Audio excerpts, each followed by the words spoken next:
Hey, what's up, guys? It's Yags, and the Luka Doncic trade, it feels like it just gets worse and worse as the days goes on, right? And it's not even the Luka Doncic trade itself that's awful, but the other moves that Nico Harrison did during that trade deadline, when everything's bad about it. So the Dallas Mavericks are off to a very, very bad start. This year, I don't think anybody expected this to be the case because on paper, their team wasn't that bad. Of course, we knew that without Kyrie, he's only going to come back most likely after the trade deadline of this season. But that put a ton of pressure on not only Anthony Davis, who's the face of the team and the guy that they traded Luka Doncic for, but also the #1 pick, which is Cooper Flagg, an 18-year-old kid. And through 9 games, the Dallas Mavericks have the worst offensive rating in the NBA. They are dead last. And I saw it somewhere on Twitter that they were the worst offense in the last 50 years or something like that. It was crazy. They are 29th in 3-point percentage, and they're 5th worst in 2-point percentage, while being bottom 5 in assists and bottom 10 in turnovers. I mean, it's just everything is bad across the board for this team. And I know a lot of people want to point fingers here. Cooper Flagg, #1 pick, right? He's been struggling, and it's fair. He's an 18-year-old. He is 1 year ahead where he is supposed to be, and he's got pressure on him that is basically unfair, right? He's coming in to be that guy to replace Luka Doncic in a way, right? And you don't have Kyrie Irving, he's injured. You have an older roster that need to win now for the trade to make any sense whatsoever. And on top of that, you have his head coach, Jason Kidd, just playing him at a position that is not his, right? So Jason Kidd is playing him at the point guard, which is something that he is not accustomed to. He did not play point guard at Duke, right? That was with Tyrese Proctor, and even Han Knippel did some, secondary playmaking. And I think Coop is able to be a secondary playmaker. I just don't like him as that main on-ball type of guy, just true point guard. I think Cooper is a lot better as an aggressive off-ball scorer. And like I said, as a secondary playmaker, it just fits more into his role than being, the lead ball handler. And I feel like this, when you put this kind of pressure on him, in the league where, dudes are just naturally better than everyone in college, it's gonna fluster him. So his turnovers are up, and it makes sense, right? So I think this is not gonna work until they resolve the point guard situation, at least, and just to have him play at a more natural position, in my opinion. And I mean, they do have 2 wins, but they've lost some pretty ugly games, if you ask me, right? They lost a game to the Wizards, which was really bad. They got completely blown out by the San Antonio Spurs in their debut. They did beat the Raptors, right? That's, not a fantastic team. They're 8th in the Eastern Conference right now, and I actually thought they would be a little bit better, but they seem to be getting the hang of things now. And they beat a horrendous Indiana Pacers team. Everybody's hurt. It's basically like a G League roster, right? You have nobody on that team, and that's mainly due to injuries, of course, but that's their only 2 wins in the whole year. And then on top of that, you have Anthony Davis, who was supposed to be their star, is once again hurt, right? So he got hurt in that Pacers game that they won. He seems to have some Achilles problem. It seems to be swollen or something, and that's, I think, it's tendinopathy, if I'm not mistaken. And that will wear on you. That's something that doesn't go away quick. It's not super serious, but it can be if you just play on top of that all the time. So we have, once again, Anthony Davis getting hurt. Last year when he came into the Dallas Mavericks, he got hurt in his very first game against the Houston Rockets, and he missed almost 20 games during last year's playoff push. And he's not young, right? He's 32, and maybe Dallas putting too much faith in a player with his injury history, which we all know has been like that ever since he came into the league. And on top of that, you have the bigs that have also been hurt, right? So Daniel Gafford was hurt at the beginning of the year.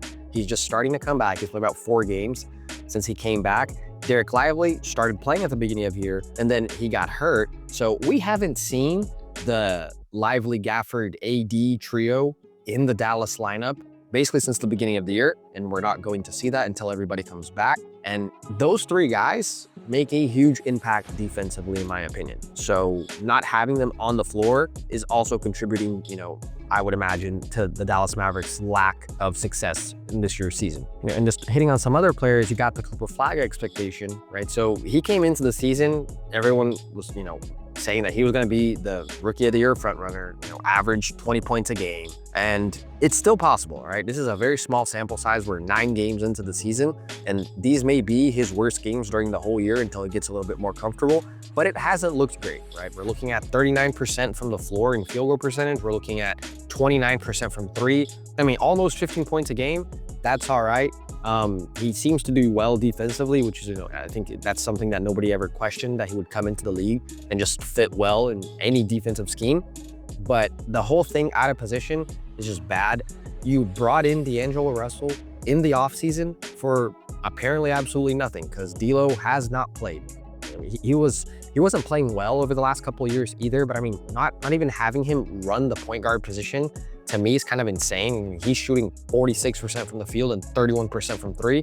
So his shot isn't falling whatsoever, and he basically has no value on the defensive side of the ball. You could at least have him be a playmaker. I feel like Brandon Williams, they might need to give him more minutes to test that out and see, if maybe he can help out as the primary ball handler. And then you have, when you look at the rest of the team as well, I mean, Najee Marshall hasn't been playing well at all. Klay Thompson is looked extremely washed over the last couple of games. He's shooting 29% from the field and 29% from 3. Just basically zero athleticism at this point. If he's not knocking down shots, what good is he to your team, right?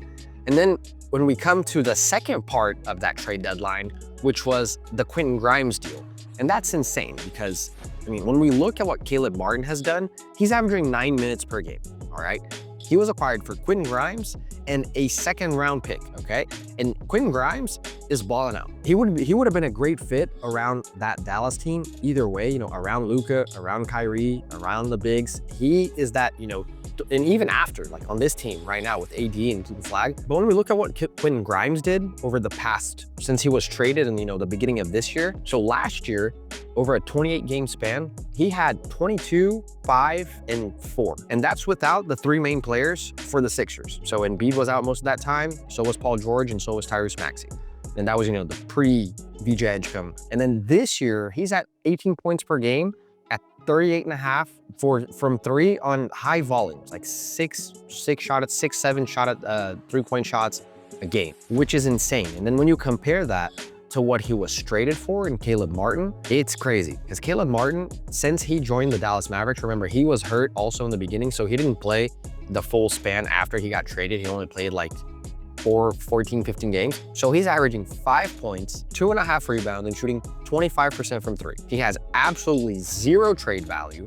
You can't do anything with him, and you're just basically stuck with Caleb Martin over the next few years, unless something else happens. But the bottom line here is that Quentin Grimes would have been a fantastic 3-and-D player, fantastic for Dallas Mavericks, and he would have really helped them out right here, in the beginning of the year, I think, just getting them more defense on the perimeter and just being a knockdown 3-point shooter. So, this is also one of the worst possible moves that Nico Harrison could have done besides that Luka Doncic trade, which is crazy. And when we compare Dallas to, to the Western Conference, I actually thought that they were going to be a lot better. I had them, going to the playoffs without even going through the play-in. I thought they would have been a top 6 seed, but I just can't see that. They are not better than OKC, the Spurs, the Warriors, the Nuggets. The Lakers are playing really well. Even the Rockets haven't gotten out to the start that most people thought they would, but the Rockets are way better than this Dallas team, right? Even possibly the Blazers. I'm actually gonna do a video on the Blazers later on, but I'm really liking this Blazers team. But Dallas is bad. 5th worst net rating in the whole league, ahead of only teams like the Pelicans, the Nets, the Washington Wizards. Just bad stuff. But on the bright side, if you can take a bright side out of this, is that they do have their 1st round pick, right? So you can tank this year if necessary. You can just start selling people out in the trade deadline and just tank, try to get another top 5 pick in a stacked 2026 draft class. If AD can at least come back and give you, pretty decent basketball without getting hurt up to the trade deadline, maybe they pursue something with AD and, like I said, kind of just tank and give up on the season, kind of just sell him. Of course, you're gonna get a lot less value than you did from when you traded for him, but you have to do something, right? And maybe you even ship out Kyrie. I just don't know how much value Kyrie has at the moment. We don't know how he's gonna come back, especially considering, the type of player that Kyrie is, super shifty, and how is that gonna be with his, newly fixed Achilles tendon, but this might be something that happens in the trade deadline. AD might get shipped along with Kyrie, but I feel like, can you really trust Nico Harrison to just make a bizarre move at the deadline and just to try to sneak into the playoffs so he can try to save his job instead of doing what's best for the team? Because I feel like he's in the hot seat right now, for sure. And, with Nico, after what happened last year, absolutely anything is possible. Anything is possible. But I think another positive point to the Dallas season, I'm not going to sit here and rag on them the whole video, but their defense has actually been surprisingly good, even without AD, Lively, and Gafford, being on the floor at the same time. They are 6th in defensive rating right now in the NBA. Their offense is horrible, but their defense at least is good enough, I think. Of course, that might regress as the season goes on, but their defense is there, right? You have good players, AD when he's healthy, great defensive player, Coop, great defensive player, either Gafford or Lively. They're a tough team defensively, especially down low, to get to the rim. I don't think PJ Washington maybe runs that point of attack defender when he's on the floor, but defensively, it's been good. And just give me a quick shout out to some of the role players here. Man, Max Christie has been playing really, really well. He was part of that Luka Doncic deal as well. He came over with AD, but he's been shooting lights out, right? So 53% from the field, 48% from 3, and about 13 points a game, and still 22 years old. So super, super young. Really nice piece. He's barely making any money. He's making $7 million this year, $8 million next year, and then in 2028, he's a free agent. So, I mean, you don't even have him locked up long-term. He's very, very flexible, and he seems to have, pretty decent value. I've liked what I've seen from Max Christie. Brandon Williams, like I said, I think they need to give him some minutes so he can actually play. I think a lot of Dallas fans, I did a Luka Doncic video earlier, and a lot of Dallas fans thought that Brandon Williams would be that main point guard. Maybe, lean on Ryan Nembhard a little bit more. He seems like he's a good player, which is kind of crazy to think about because, he was undrafted, so having to put him in that type of pressure to maybe be that main guy, it's something to think about.